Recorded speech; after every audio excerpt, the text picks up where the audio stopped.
Boa tarde a todos. Em primeiro lugar, muito obrigado pela presença, muito obrigado por estarem aqui para participar desse painel com a gente. Aos nossos convidados também, muitíssimo obrigado. Eu me chamo Adriano Filadoro, sou o CEO do Vigilant e hoje nós vamos falar aqui sobre o tema de a importância da detecção e resposta em casos de invasão cibernética, a detecção e resposta a incidentes de rede. E esse vai ser o tema aqui do nosso painel. Deixa eu tirar o óculos, que eu não consigo ler. Com óculos, eu leio sem óculos. Bom, a gente convidou o Denis, como ele foi apresentado, da Advança de Corretora, o Diego, da Cotesa, o Eric, que tem nome de príncipe, então ele pediu para falar só a primeira parte do nome dele, porque é muito grande, então ele é o gestor de tecnologia na Josecar. E eu queria começar falando aqui com vocês e pedir para vocês compartilharem um pouquinho com a gente o que vocês consideram ser os maiores desafios na detecção cibernética atualmente. Detecção de ataques cibernéticos atualmente. Você quer começar, Eric? É contigo? Olá, pessoal. Boa tarde a todos. Prazer, me chamo Eric. Atuo na área de tecnologia há 13 anos, né? E hoje estou à frente do time de TI da Josecar Autopeças, que é um varejo automotivo aqui na Grande São Paulo. Respondendo essa pergunta, Adriano, o maior desafio assim, né, para nós, para o time, foi o período, né? Então, por exemplo, hoje nossos times eles atuam em horário comercial, né? Como que a gente faz para poder ter uma detecção 24/7? Eu vou contratar um time de SNOC para ficar no meu ambiente 24 horas por dia? Ou vou buscar uma solução ali que possa trazer uma detecção e uma resposta ativa, né? Então, pensando nesse princípio, né, o maior desafio é a gente ter o time ali à disposição 24 horas por dia, tomando conta do nosso ambiente. Esse é o maior desafio. Obrigado. Denis, o que você compartilha das suas aventuras ali na Advanced? Boa tarde, pessoal. Meu nome é Denis, eu sou Head de Segurança da Advança Corretora de Câmbio. Cara, falando aqui dos desafios, para a gente lá foi tempo, parte financeira, porque nós estamos implantando uma coisa praticamente do zero, né? E achar uma ferramenta que nos atendesse praticamente em todos os aspectos. Então, basicamente são esses pontos. Maravilha. Para o Diego, eu quero incluir algo aqui. Diego, além dessa importância, qual a importância dos dados que vocês geram na Cotesa hoje? Boa tarde a todos, eu sou o Diego da Cotesa Engenharia, responsável pela infraestrutura de telecom, infraestrutura de servidores e segurança da Cotesa, né? Hoje o ambiente que a gente atua, né, a Cotesa tem um centro de operação de ativos do sistema elétrico, então a gente opera remotamente usinas, subestações e linhas de transmissão. Tá? Então o nosso sistema de defesa, claro, obviamente a gente tem sim uma preocupação com os dados, né, mas a maioria dos dados hoje que a Cotesa retém são basicamente dados públicos, dados de geração e transmissão. Né? Mas a nossa preocupação com segurança acaba sendo muito mais forte no quesito disponibilidade, né? Porque hoje a grande maioria das subestações e usinas não tem ninguém lá, o negócio está sendo operado por empresas semelhantes à Cotesa, seja empresas que prestam serviço para terceiros ou empresas que montam o centro para operar os próprios ativos, né? Então a disponibilidade ali ela é muito mais importante do que os dados.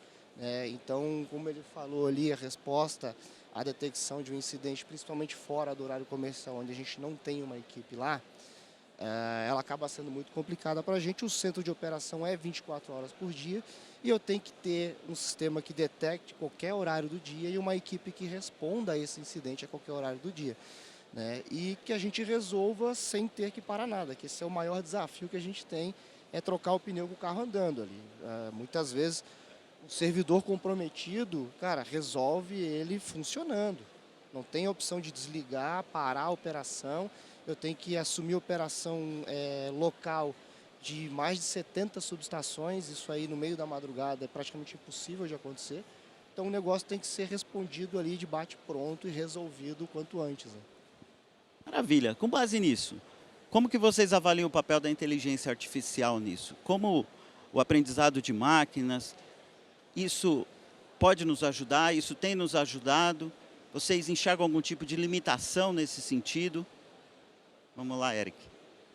Com certeza. Da mesma forma que a gente tem os vetores de ataque sendo criados por IA, nós precisamos também ter uma ferramenta que detecte por IA. Então, esse é o pilar fundamental hoje em dia. Né? Hoje não temos atacantes ali a 100% humanos, né, atacando os ambientes, e sim bots. Né? Então, nada melhor do que ter uma IA, né, com um alto aprendizado ali para poder combatê-los. Né? Então, essa que é a proposta, né, da solução. E é fundamental, sim, a parte de IA na defesa. Maravilha. Eu vou já pular para o Denis de novo. Denis, como que foi? Como vocês, que diferente do nosso amigo Diego, os dados são importantes para você, porque os seus dados definitivamente não são públicos. Né? A disponibilidade é importante, claro, mas os seus dados também são muito importantes. Então, quando a gente tem a possibilidade de usar uma ferramenta, usar detecção inteligente, resposta inteligente a incidentes, como vocês têm visto e provado isso dentro da Advanced? Isso para a gente, na verdade, foi um marco, porque, ao contrário da parte do Diego, que é a disponibilidade, é lógico que também tem a importância dos dados, mas a dele é a disponibilidade. Na nossa, que é 100% dados, porque nós trabalhamos no nicho financeiro. Então, são desde dados dos clientes ali, dados internos nossos, dados de todos os tipos sensíveis, enfim, e a gente tem que proteger isso o tempo todo. E até parafraseando ali o Eric, pensando que a gente está sempre atrás. Você falou de inteligência artificial. A gente trabalha sempre correndo atrás, porque o atacante está ali 100% do tempo, operando em novas tecnologias, e a gente está sempre correndo atrás. Então, trabalhar com essa ferramenta nossa aqui, que tenha essa visão de comportamento, para a gente é de suma importância. Maravilha. E você, o Diogo respondeu isso para a gente? Não, o Diogo não respondeu isso para a gente. Fala disso para a gente um pouquinho, Diogo, ali na... Eu acho que, com certeza, é muito válido a utilização de IA na defesa, porque a gente está basicamente utilizando o que hoje está sendo utilizado, como ele mencionou, como ferramenta de ataque, né?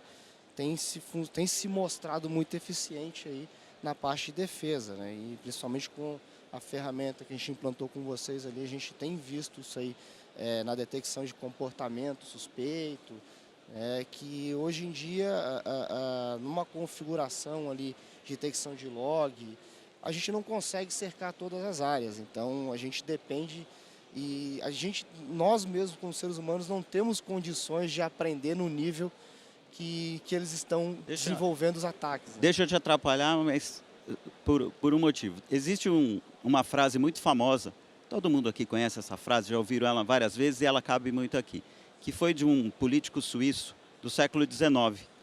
Ele disse o seguinte: conhecimento é saber que tomate é uma fruta. Sabedoria é saber que não se usa tomate em uma salada de frutas. Nós temos os dados, nós temos vários eventos de rede acontecendo. Cara, o que a gente faz com esse mar de logs? Exatamente. A gente não tem como acompanhar a evolução desses ataques e a análise desses dados cada vez mais complexo, e cada vez mais a gente está conseguindo extrair dados, seja de tráfego de rede, de comportamento de servidores, de máquinas de usuários, e chegam num nível que não tem como a gente montar manualmente a inteligência para extrair dali uma informação e gerar ali, de fato, uma ação, né, de bloqueio ou de liberação. Eu tenho visto muitos especialistas em cibersegurança apresentando suas plataformas, soluções, como a gente também, no Vigilant, tem o nosso XDR, né, a nossa detecção estendida a incidentes de rede. E, invariavelmente, se diz o seguinte: você eles usam um termo, eu quero aqui lembrar o termo exatamente como eles colocam. Você precisa, não é uma questão de se eu serei invadido, mas quando. Eu ouvi uma das pessoas falando aqui. Então não é se, mas quando eu vou ser invadido. O último painel ele estava falando justamente isso, de um caso de um ataque de phishing ali, bem. Então, se a gente parte do princípio de quando, significa que definitivamente algo vai acontecer na nossa rede, a gente precisa estar pronto para responder isso. E é justamente disso que eu quero perguntar. Uma vez detectada uma invasão, quais são as principais ações que as equipes de resposta devem tomar para minimizar esse impacto na visão de vocês? Eu acredito que a gente tem que anteceder a esse momento, né? Então, nós temos que ter uns playbooks já definidos, qual que vai ser o plano de ação, porque na hora que o incidente acontece, tá pegando fogo, se você não tiver uma linha de raciocínio ali definida, você não consegue atuar, né? Então, a gente já tem que ter com a maturidade suficiente, né, para poder atingir o objetivo, né? E naquele momento que aconteceu o incidente, a gente conseguir atuar. Então, por exemplo, o ambiente foi comprometido, ok, qual que vai ser o próximo passo? Vou restaurar meu DR, não vou, qual que é o tempo, né? Então, tudo isso tem que ter acordado também com o negócio, porque não adianta a TI achar que só restaurar o backup vai funcionar, mas a gente tem que estar bem alinhado com o negócio também para poder saber se vai ser satisfatório, né? Então, a partir da detecção, ela antecede, né, o que aconteceu de fato. Então, a gente tem que estar sempre agindo na proativa para, quando acontecer, a gente saber o que fazer. Diogo, e com vocês? Conta um pouquinho.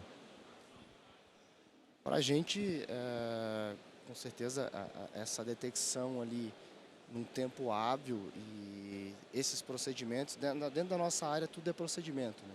Tudo tem que estar bem mapeado. Se eu preciso, sei lá, trocar um cabo de lugar dentro do meu data center, eu tenho que abrir uma documentação para fazer essa manobra. Então, assim, a gente tem que ter procedimento também para uma detecção e uma resposta o quanto antes, né? Como você falou ali, a questão de... Não é questão de se vai ser invadido, mas quando, né? Tem muitas pessoas, muitas empresas que o cara nem tem noção, ele vai dizer, não, eu nunca fui invadido. Mas como é que tu monitora? Não, eu não monitoro. Então, tu já foi invadido e nem sabe, né? Então, pra gente... A IBM diz que um hacker fica dentro de uma rede 297 dias em média sem ser detectado. Isso é um dado da IBM. E esse dado foi de 2023. Então, assim, a gente tem mapeado os processos chaves da Cotesa, que é a operação remota. Se a gente perder todo o ambiente, isso aí tem que funcionar o quanto antes. A gente tem, além da recuperação do ambiente, a gente tem acionamento de operação em campo, enquanto esse ambiente é recuperado. Então, tudo isso tem que ser muito bem procedimentado e, com certeza, a agilidade na resposta ali da equipe de detecção é determinante para a gente botar em prática ali um procedimento de recuperação. E isso lá dentro da corretora, Denis, como fica? Até para complementar e não ser repetitivo essa primeira parte, eu acho que a parte de neutralizar ali, que é o primeiro momento, né? Mas vamos falar de todo o procedimento, processos e depois, principalmente, treinamento da equipe. Porque se você não treinar a equipe, o que acontece? Demora X tempo para você ter um evento, um incidente. Mas se você não tem um treinamento sequencial durante o ano, o que acontece? O pessoal começa a bater cabeça no dia do incidente. E demora para neutralizar, automaticamente dissemina ali todo esse tipo de ataque, ou até mesmo algum tipo de vírus ou malware, ou até um ransomware na empresa. Por quê? Porque o tempo de atenção e de ação pode demorar por conta disso. Não, maravilha. Agora, pensando em um cenário ideal, tá? Então, se a gente pensar no cenário ideal, quais tecnologias e abordagens vocês acreditam serem eficazes para a detecção de ataques, principalmente ataques avançados? Nós temos bots fazendo ataques o dia inteiro. Quem estiver sentindo algum tipo de solidão, ninguém te procura, abre a porta de RDP do seu IP público. Vão te procurar em pouquinho tempo. E dependendo como for sua senha, entra mais fácil ainda. Então, nesse mundo que está sendo atacado o tempo todo, qual o cenário ideal? Começa você, Denis. Bom, primeiramente, processo, procedimento e treinamento. Isso não dá nem para deixar de lado. Vamos lá, uma ferramenta que te dê essa visibilidade. A visibilidade para você, para a infraestrutura, para todos os times de tech. Um SOC externo que te dê também essa atenção, fica ali 24 horas monitorando e te dê essa resposta pronta, né, de modo mais rápido. E, de novo, né, o seu time pronto para atender e saber que tem um plano de continuidade de negócio para poder dar sequência nisso. Eu acho que esses pontos aí, pelo menos para a gente, é muito importante. Maravilha. E o que você enxerga? Você sabe, Diego, levantando um pouco das coisas de algumas coisas até que você falou, e o Denis também, é fácil culpar o usuário. A gente que tem um pouquinho de cabelo branco já, para os favorecidos que têm cabelo, não é o meu caso do Diego, a gente sempre chamou o usuário de BIOS. Era o bicho ignorante que opera o sistema. Nós vimos recentemente que grandes ataques ocorreram e o alvo foi times de TI. O grande hotel, a grande rede hoteleira nos Estados Unidos, cassinos e tal, ficaram fora. Você comprava o acesso de VPN, acesso já com um certo privilégio, e você comprava o acesso de VPN por $500 na Deep Web. E muita gente comprou, alguém conseguiu derrubar toda aquela operação, uma operação milionária que trouxe um problema absurdo ali para a rede, para a imagem, para valores. Então, com base nisso, hoje o usuário não é só o culpado. Quando ele clica, uma infinidade de coisas falharam para que aquele incidente ocorresse. Então, falando ainda do cenário, como que você vê, Diego? Bom, falando ali no cenário ideal, né, a gente, no nosso time lá de operação, a gente chama de tempo real. É a galera do tempo real, eles estão operando em tempo real, então as ferramentas de detecções, os sistemas de segurança, eles têm que operar em tempo real e têm que nos trazer respostas, né, alertas e respostas em tempo real. Né? Então, inclusive, uma equipe por trás que vai receber essa resposta em tempo real ali, vai tratar e vai gerar, se o bloqueio automático não atuar, ele gerar isso manualmente. Então, para a gente, com certeza, né, uma ferramenta que traga essa visão e essa resposta em tempo real é o cenário ideal, né? E é o que a gente tem rodando hoje lá com a Vigilant, tem testado, inclusive. Nós temos um ambiente bastante isolado, então ele é um ambiente que, para acontecer incidente, ele é um pouco difícil, esse ambiente de operação, mas a gente roda muitos testes, assim como ele mencionou, não adianta ter o procedimento de recuperação e você, na hora de fazer, todo mundo já esqueceu. Isso é regulatório, nós temos que rodar de 2 a 3 vezes ao ano o procedimento de recuperação. A gente roda um drill de centro de operação, a gente simula a perda total do centro de operação, deslocamento para um centro de operação backup que a gente tem. Então a gente faz isso com bastante frequência.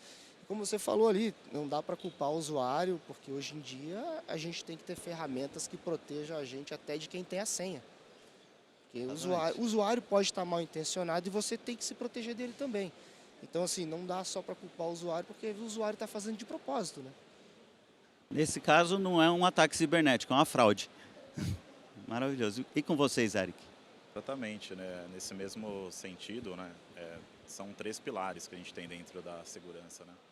Pessoas, processos e tecnologia. Nós temos que trabalhar continuamente na busca da tecnologia, mas nada adianta se a gente não treinar nossos colaboradores, né? Então, esse é a corrente, ela sempre estoura ali no elo mais fraco, né? Então, quando você vai para a parte de uma ferramenta que te dá esse tipo de segurança, para que se o usuário clicou ali naquele phishing, você ter uma autorresposta naquele momento, né, que foi uma falha assim do usuário, mas se você não tiver uma ferramenta que te ajude nesse momento, a sua operação pode estar comprometida. E num estudo recente, né, se a gente parar para analisar, a cada 10 ataques ali, 7 deles chegam por phishing, né, que é a nossa realidade hoje.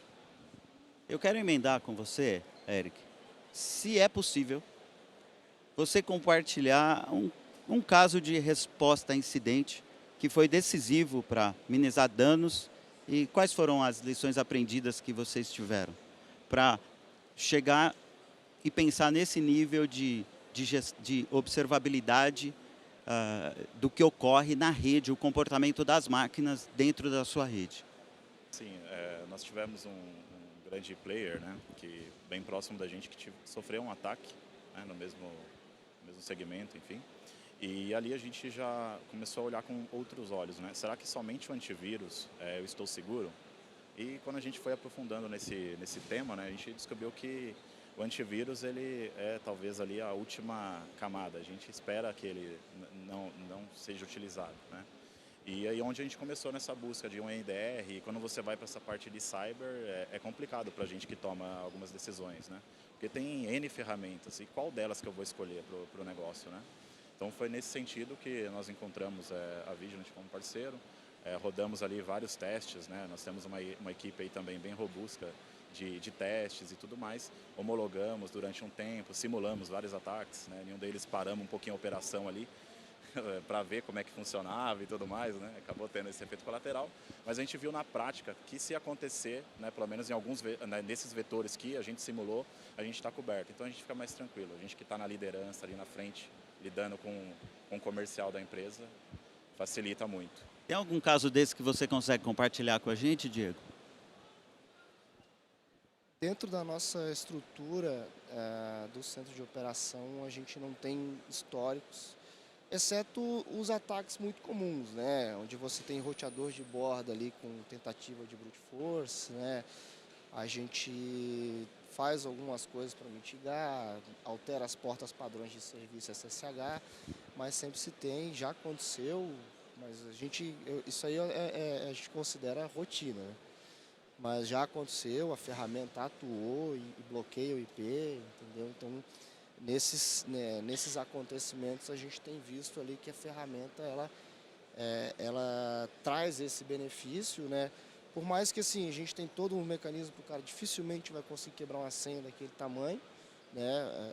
Mas não deixa de ser uso de processamento do equipamento e também mostra ali que né, a gente guarda esses registros, né? Para mostrar numa possível auditoria, uma possível apresentação para a diretoria ali do funcionamento da ferramenta, a gente consegue ter isso para mostrar ali que ela está atuando bem. Mas assim, como ele falou, em testes, a gente tem rodado muitos testes lá dentro e funciona.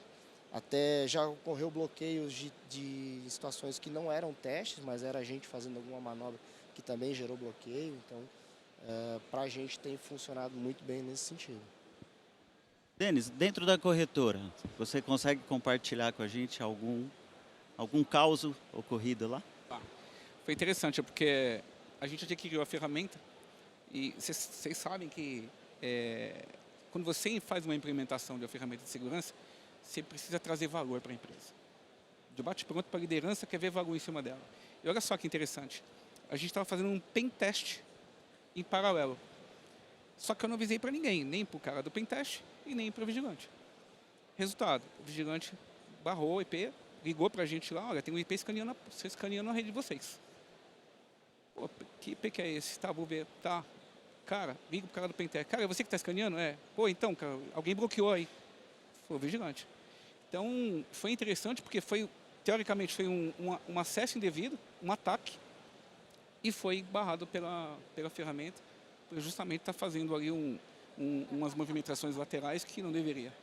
Para ajudar o cara do pentest, a gente tem que desativar a proteção. Desativar. Para ele falar que a gente não está seguro para um troço que a gente já tem a proteção. Mas é uma corrida insana. A gente está indo para o final, tem 5 minutos ainda.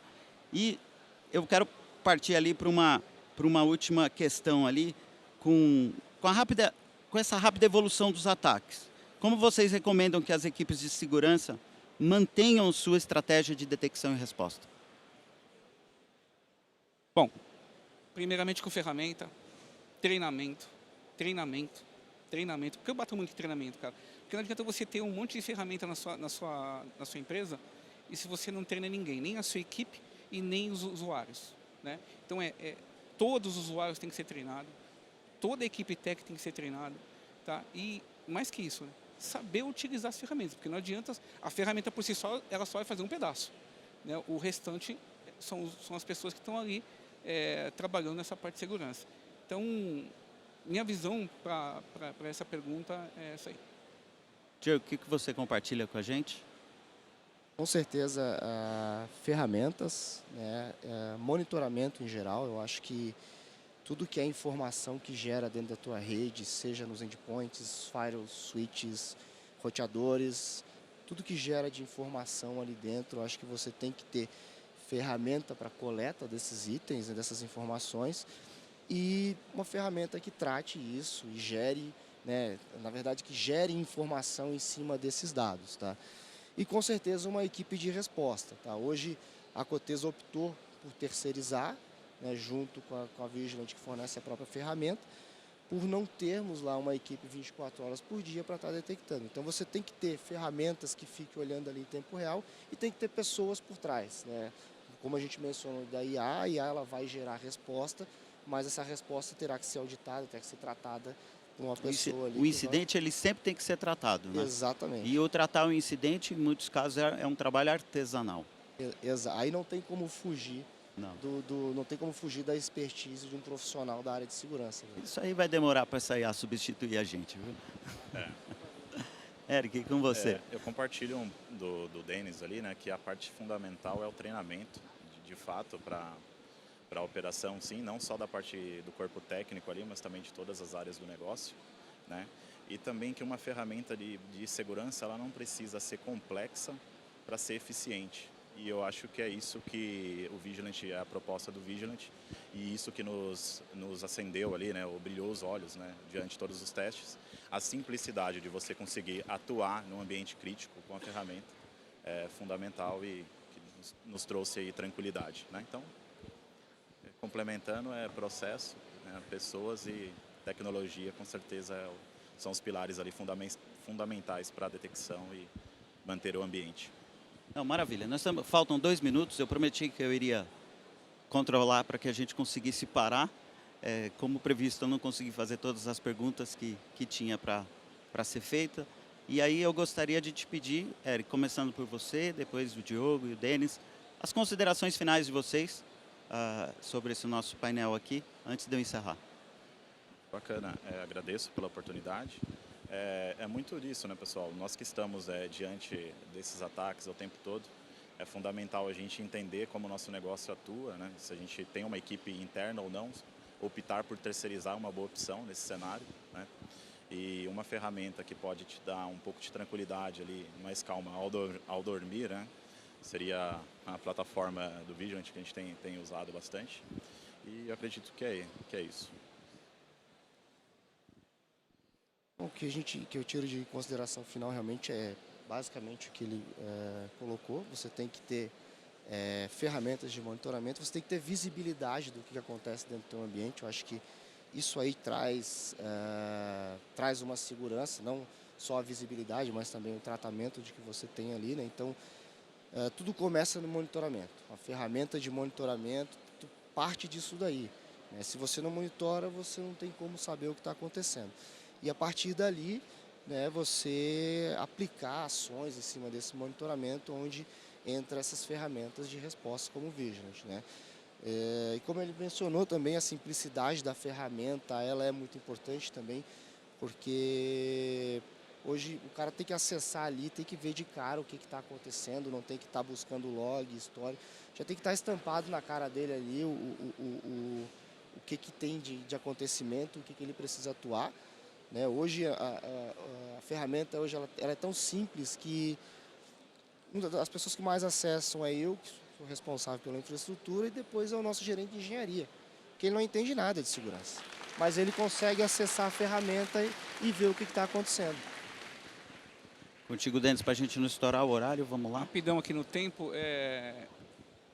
para nós ali, entrega, né, eu tinha um objetivo, trazer uma solução de segurança que me trouxesse a parte de detecção de modo mais rápido, valor de entrega, né, e dentro do nosso budget. Isso eu consegui com o Vigilante e a gente está muito feliz com isso. Bom, nós do Vigilant agradecemos a todos vocês por participar aqui com a gente. vocês três de virem aqui falar um pouco, compartilhar a experiência e, de fato, estar aqui nesse MindDSEC foi uma grande honra para a gente, tem sido muito especial. Gente, muito obrigado. O nosso stand do Vigilant está ali na ponta. Quem quiser conhecer um pouquinho da plataforma, venha nos visitar. Valeu!